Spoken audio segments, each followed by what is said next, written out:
Hello viewers, আসসালামু আলাইকুম। কেমন আছেন সবাই?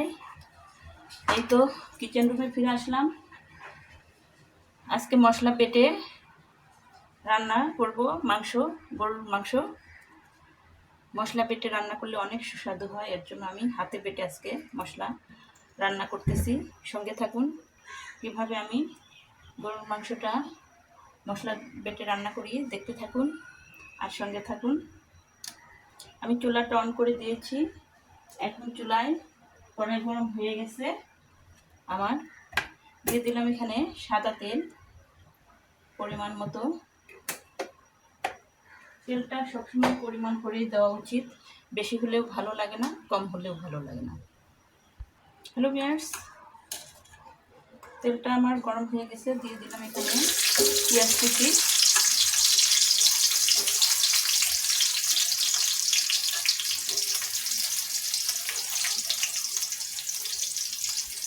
দিয়ে দিলাম দুটো তেজপাতা আর এখানে কিছু গরম মশলা দিয়ে দিলাম।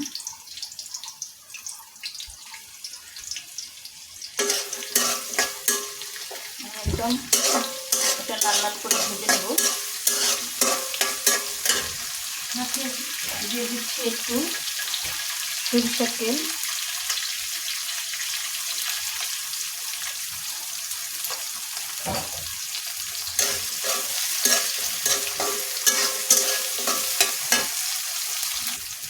হ্যালো ভিউয়ার্স, এখানে একটি আস্তে রসুন দিয়ে দিলাম।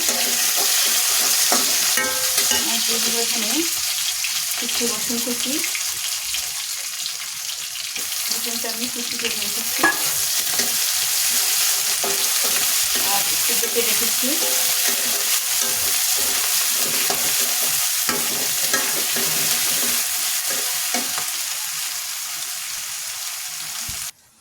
দিয়ে দিলাম দুটো শুকনো মরিচ। দিয়ে ভালোভাবে নাড়াচাড়া করে নেই।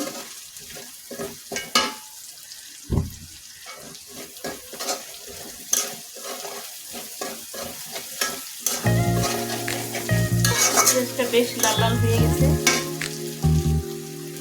দিয়ে দেব এখানে আমি এখন মাংসগুলো ধুয়ে রেখেছিলাম। আমি ধরাতে দিয়েছি পানি। মাংসগুলো আমি এখন ধুয়ে দেব। গরুর মাংস পুরাটাই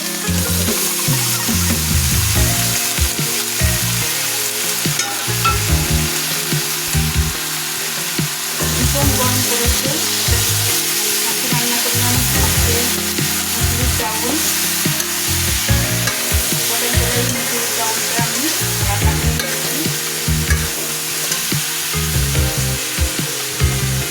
দিয়ে দিচ্ছি এখানে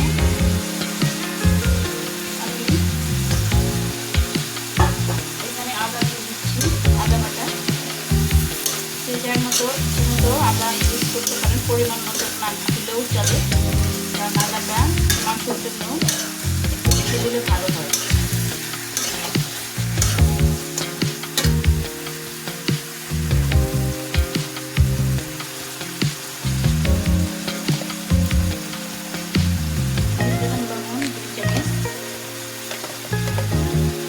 দিয়ে দিব এখানে গরম মশলা আর জিরে বাটা, পুরোটাই দিয়েছিলাম।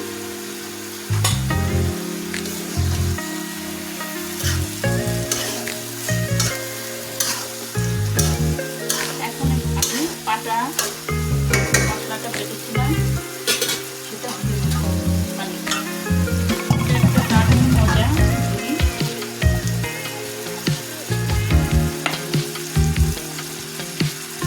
এখানে আমি পাটা ধোয়া মশলাটা কেটেছিলাম, এটা পুরোটাই দিয়ে দিব। কাঁচা মশলাটা খুবই মাংসের জন্য টেস্ট, এটা আমি দিয়ে দিলাম।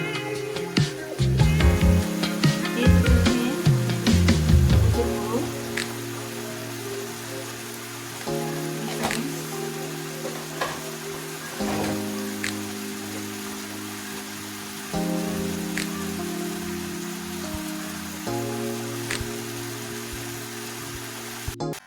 এখন আমি মশলা মরিচের গুঁড়োটা দিয়ে দিলাম।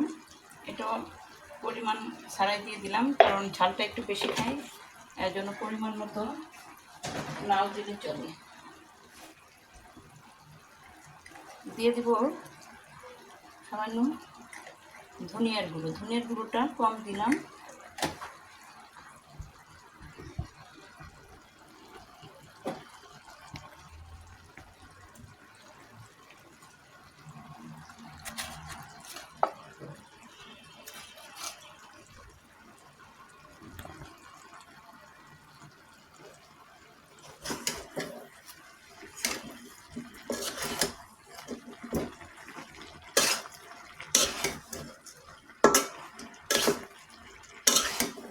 মশলাটা ভালোভাবে নেড়ে চেড়ে দিয়ে পাটা যে মশলাটা আমি ধুয়ে রেখেছি বাটিতে, এটা দিয়ে দিব কষানোর জন্য।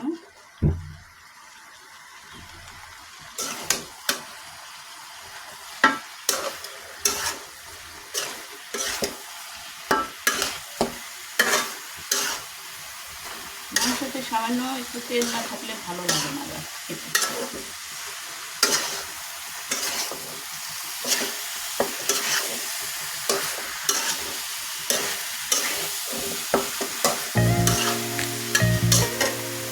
এখন এই মশলাটা পানি দিয়ে দিলাম সম্পূর্ণ।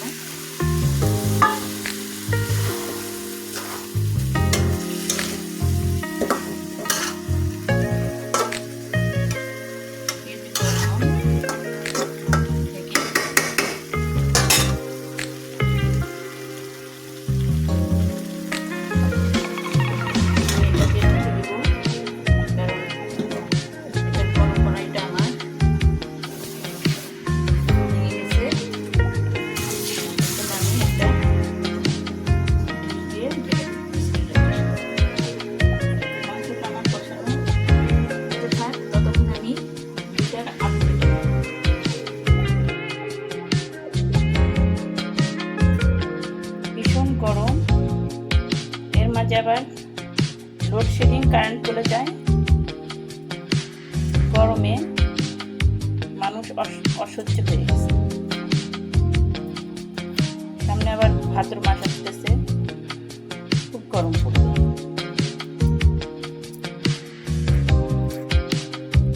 আমি আলুগুলো মাংসে দিলে আবার মাংসটা একটু টেস্ট লাগে ভালো। আমার ছেলেটা আবার আলু পছন্দ করে। আমার একটাই ছেলে আলু মাংসে দিলে ভীষণ পছন্দ করে।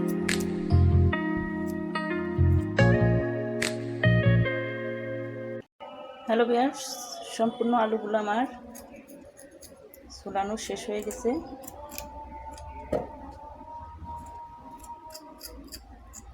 এগুলোও ধুয়ে এখন মাংসের মধ্যে দিয়ে দিব।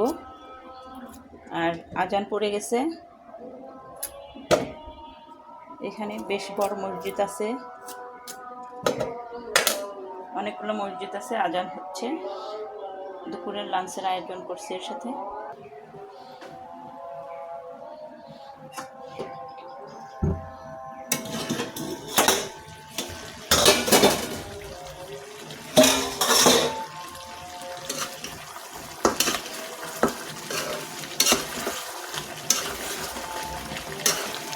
মাংস বেশ কষানো হয়ে যাচ্ছে।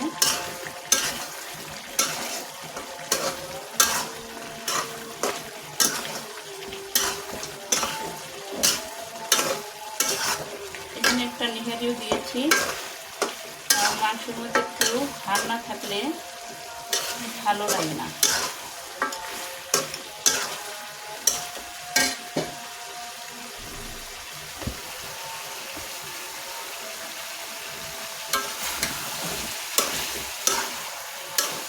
আমি আলুটা একটু পরে দেব।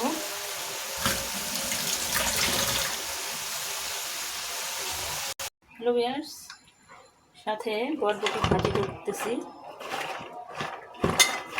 আর সাথে থাকবে সাদা ভাত। হ্যালো ভিউয়ার্স, দেখুন সেদিন আলু গাছগুলো লাগিয়েছিলাম। এখানে আলুর ডাঁটাগুলা, মিষ্টি আলু পাতা বাজার থেকে কিনে এনে লাগিয়েছিলাম, ডাঁটা লাগিয়েছিলাম, আর পাতাগুলো খাওয়া হয়েছে। বৃষ্টির পানিতে কত বড় হয়ে গেছে। দুটা লাগিয়ে দিয়েছি, প্রত্যেকটা টবে একটু করে লাগিয়ে দিয়েছি, খাইয়ে বড় হচ্ছে।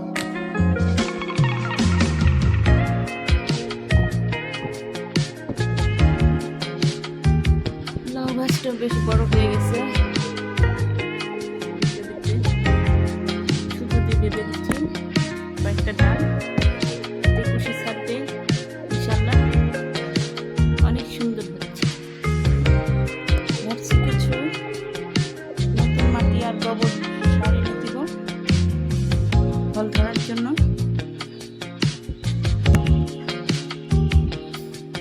এর আগে আমি মিষ্টির লাউ গাছ উঠিয়েছিলাম, ভালো হয়নি। লাউ গাছ উঠিয়েছিলাম, ভালো হয় নাই। এই প্রথম আমার মিষ্টি লাউ গাছ হচ্ছে, দেখে মনটা অনেক জুড়িয়ে যাচ্ছে, ভালো লাগছে। পাশে একটা গাঁদা ফুল গাছ, ফুল ফুটবে শীঘ্রই, খুশি আসা শুরু করেছে।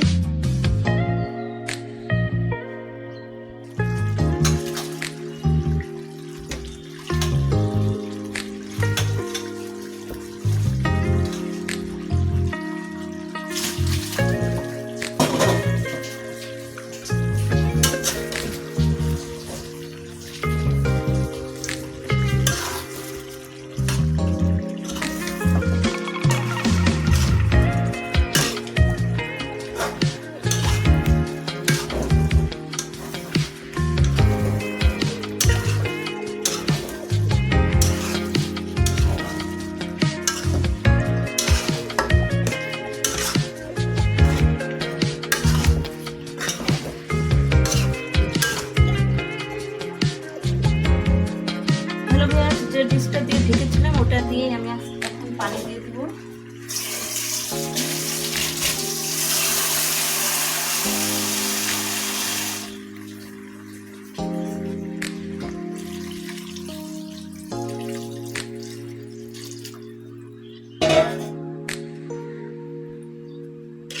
ওটা দিয়ে দিলাম। দেখুন মাংসের কালারটা কত সুন্দর হচ্ছে।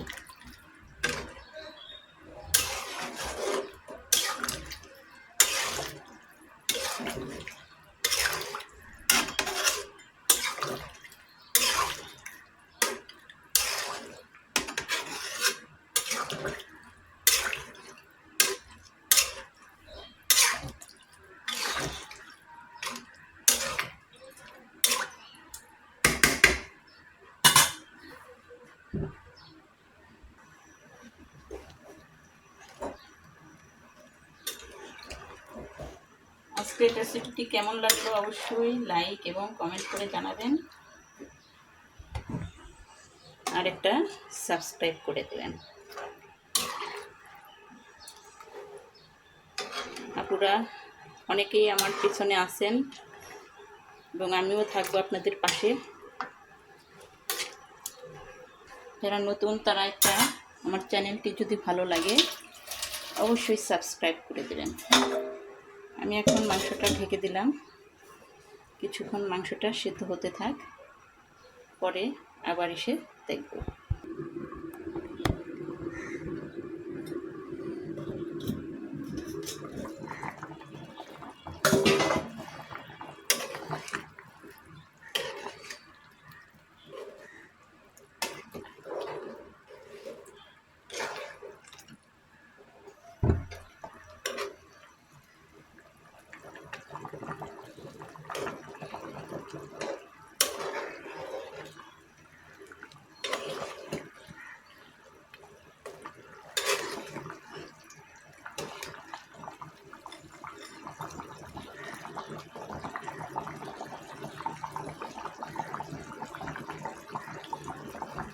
হ্যালো ভিউয়ার্স, মাংস রান্না শেষ। এখন আমি রান্না করব, ভাজি করব বরবটি আর খেয়ে নিচ্ছি তালের শাঁস। খুব মজা, এই ঋতুতে তালের শাঁস পাওয়া যায়, একদম নরম। হ্যালো ভিউয়ার্স, এখানে একটি কড়াই নিয়েছি, দিয়ে দিলাম এখানে সরিষার তেল, ভাজি তেল, কেটে দেবো এখানে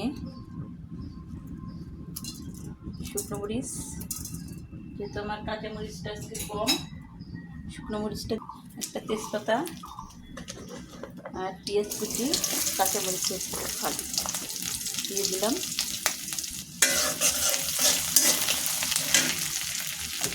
এখন কেটে ধুয়ে রাখা বরবটিগুলো দিয়ে দেবো।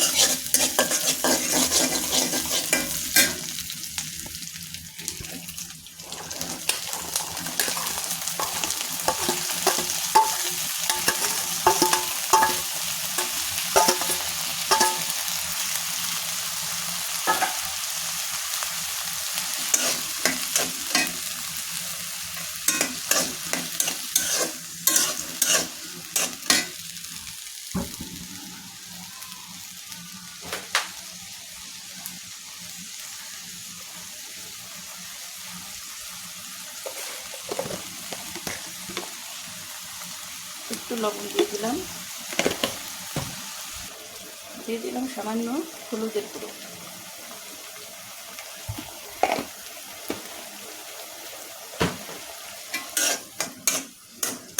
ভাজিটা অনেক টেস্ট। একটু ঢেকে দিব।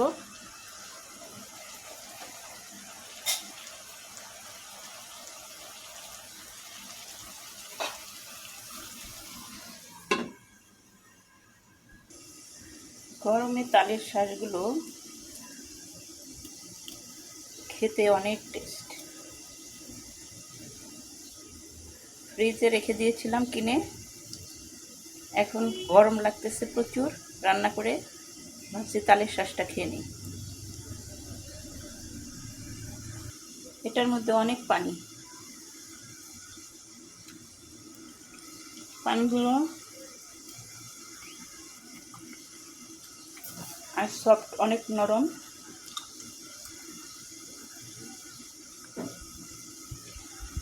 আমরা যারা ঘরের কাজ করি, গৃহিণী, তারা শরীরের প্রতি একটু সচেতন থাকতে হবে। শুধু রান্না করলে চলবে না, খাওয়া দাওয়ার প্রতিও একটু আমাদের সচেতন থাকতে হবে। অনেক সময় রান্না করতে করতে খাওয়ার সময় থাকে না, রান্না করার পরে অনেক লেট হয়ে যায়, বাচ্চাদের খাওয়াইতে, হাজব্যান্ডকে খাওয়াইতে অনেক লেট হয়ে যায়। রান্নার পাশে যতটুকু পারেন নিজের খাওয়ার প্রতি, শরীরের প্রতি একটু যত্ন নিতে হবে আমাদের। তবেই তো আমরা আমাদের সংসারটাকে টিকিয়ে রাখতে পারবো। নিজে বাঁচলে সংসারটা বাঁচানো যাবে, আর নিজে যদি না বাঁচি তাহলে সংসারটা কীভাবে বাঁচানো যাবে, এটাই ভাবতে হবে সবার।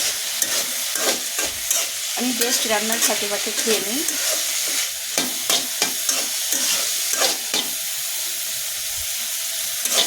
এই ভাজিটা এত টেস্ট যে বলা বাহুল্য। বরবটিটা ক্যাপসিমের মতোই চিনি বলা। আজকের মেনুতে আমার গরুর মাংস আর এই বরবটি ভাজি, সাথে তালের শাঁসগুলো খেলাম, অনেক টেস্ট।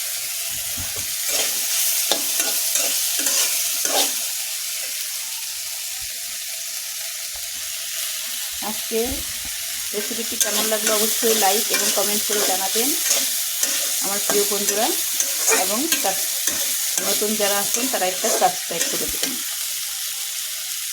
আল্লাহ হাফেজ, আসসালামু আলাইকুম ওয়া রাহমাতুল্লাহ।